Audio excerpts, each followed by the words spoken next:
নমস্কার বন্ধুরা, কেমন আছেন সবাই?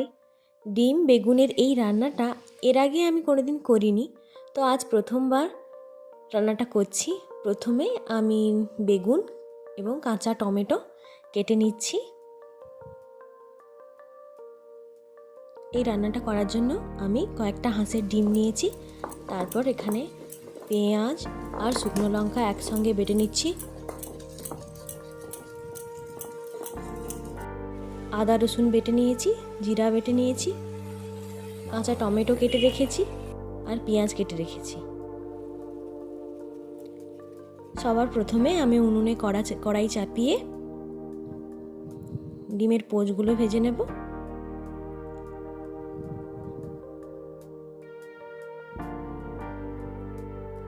অল্প লবণ এবং গোলমরিচ গুঁড়ো দিয়ে এক এক করে ডিমের পোচ করে নেব।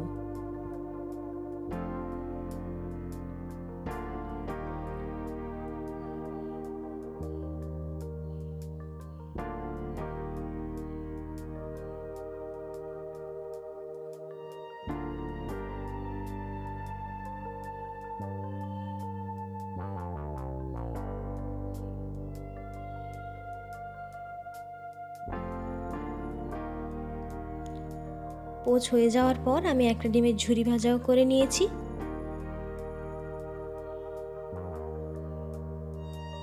এরপর কড়াইতে তেল দিয়ে ফোড়নে দিলাম একটি শুকনো লঙ্কা আর জিরে।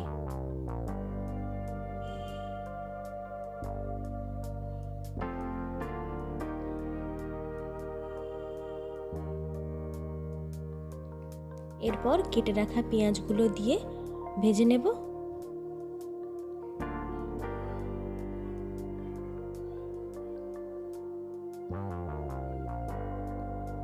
পেঁয়াজ ভাজা হয়ে গেলে কাঁচা টমেটোগুলো দিয়ে দেব। এরপর দিয়ে দেব রসুন বাটা, পেঁয়াজ ও শুকনো লঙ্কা বাটা ও আদা বাটা একসঙ্গে দিয়ে দিলাম, দিয়ে কষাতে থাকবো। এরপর কষানো হয়ে গেলে দিয়ে দেব জিরে বাটা। জিরে বাটা দিয়ে হলুদ গুঁড়ো, লঙ্কার গুঁড়ো দিয়ে দিলাম, লবণও দিয়ে দিয়েছি। এরপর কেটে রাখা বেগুন এবং একটা টমেটোর হাফ আমি কেটে রেখেছিলাম, সেটাও দিয়ে দিলাম।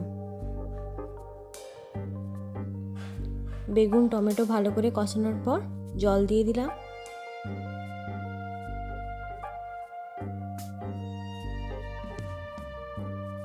এরপর ঝোল ফুটে আসতে যে ডিমটা ঝুরি ভাজা করে রেখেছিলাম ওটা দিয়ে দিলাম আর কিছু সময় ফুটিয়ে নিলাম। এরপরে আমি ডিমের পোচগুলো যে করে রেখেছিলাম সেটা দিয়ে দেব।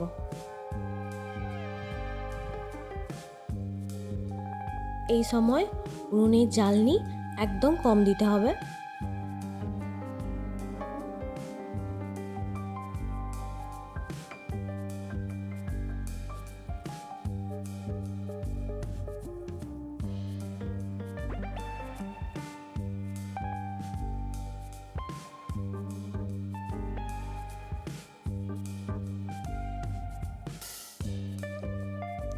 এরপর ঢাকনা দিয়ে 2 মিনিট ফুটিয়ে নেব।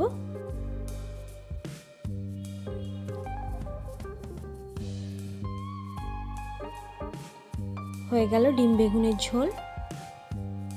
এরপর আমি টেস্ট করে দেখব কেমন হয়েছে রান্নাটা।